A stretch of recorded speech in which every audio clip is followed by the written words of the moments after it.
So thank you for choosing to watch this video. I hope that you find it informative. What good is a 4-season tent if you cannot pitch it during challenging conditions?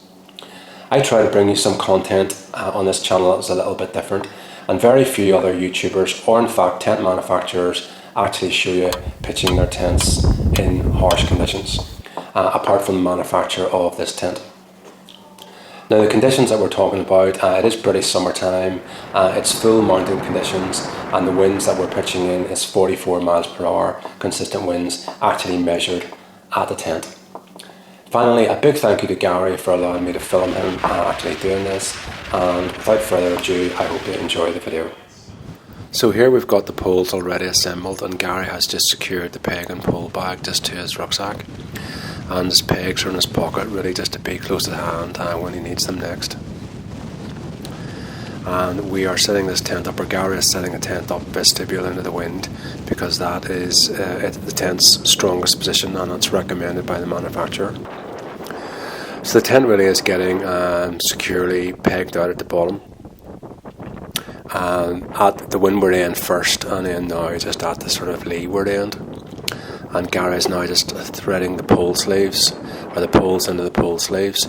And we both recommend the 10mm poles, which can be specified for the Jannu. It just makes it much stronger with very little weight penalty.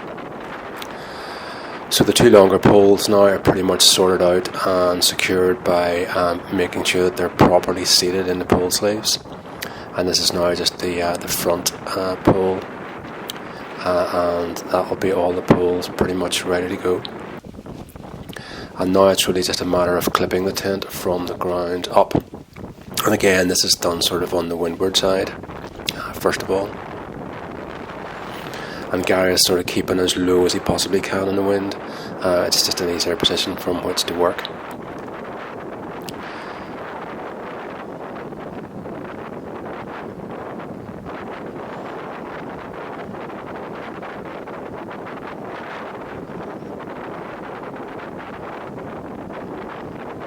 And I mean, it's just letting you see what it's like under these sorts of conditions, and it's a fair challenge, absolutely a fair challenge. And you can see here the tent is pretty much clipped on the one side, and then Gary is just clipping it then on the other. Now at this stage we both believe that it's important to get some of the guy lines in to support the tent on the windward side, and the guy line at this crossing pole is one of the really important ones. Normally we would put the guy lines at the bottom in first, but under these types of conditions it's sort of getting the tent and making it as strong as possible by supporting it as much as possible.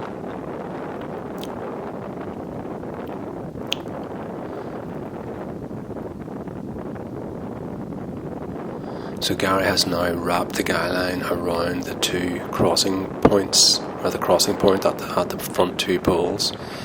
And that's just, giving the tent, a lot of extra stability and support now. And then we're moving on to the other side, and I suppose just doing exactly the same. Wrapping the guy lines around the poles, that just gives the poles, completely direct support.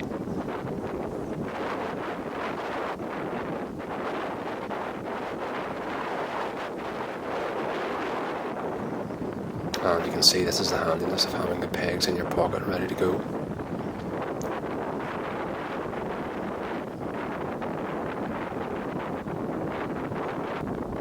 And then just clipping the pole at the front.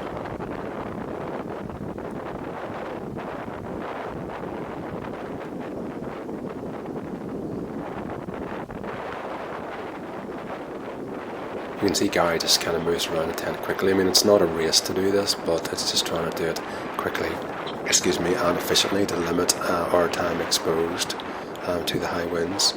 And then just clipping the pole at the back, and you can see there, if it's tight to clip, you just push the pole down and bring it closer to the fabric and pull the fabric up and clip it at the same time.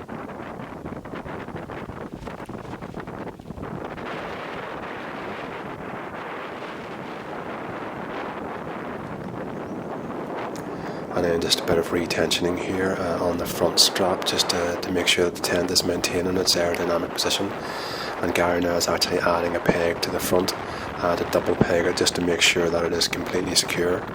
And you can see the tent's pretty much, it's not fully guyed out yet, but we're well underway. And just making sure that the pegs are really buried and completely secure.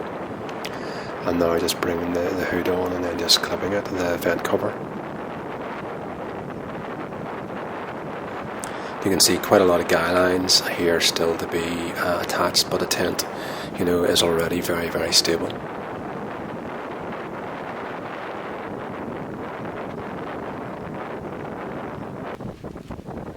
And then just clipping the vent cover at the front.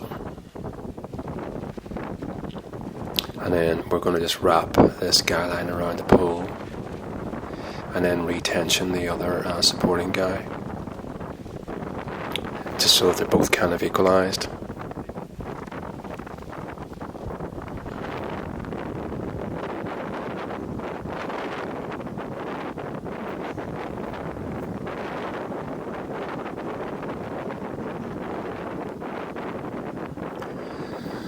And then just moving on to the side of the tent. Same procedure, guy line wrapped around the pole, and it really gives fantastic direct support. The poles just can't really go anywhere once they're guyed like this. Really, really stabilises the tent. Much better system than attaching to a fly sheet. And then the fly sheet will maybe have some way of attaching to the poles. The guy line here is just directly into the poles, and it really stabilises them. So pretty much all the guys and clips are all done at the front of the tent, and then we're just moving to the back, and we've got the guys now got the back of the tent guyed out as well, and just lastly this sort of vent cover guy, and that's pretty much us good to go, completely done. So look, thank you very much for watching the video. I hope that you enjoyed it even half as much as Gary and I did filming and pitching our tents. I also pitched my tent on the same evening in the same location, but tail end of the wind. So there's a video coming up on the channel very, very shortly of the advantages and disadvantages of vestibule end of the wind and tail end of the wind for the Hilleberg Jannu.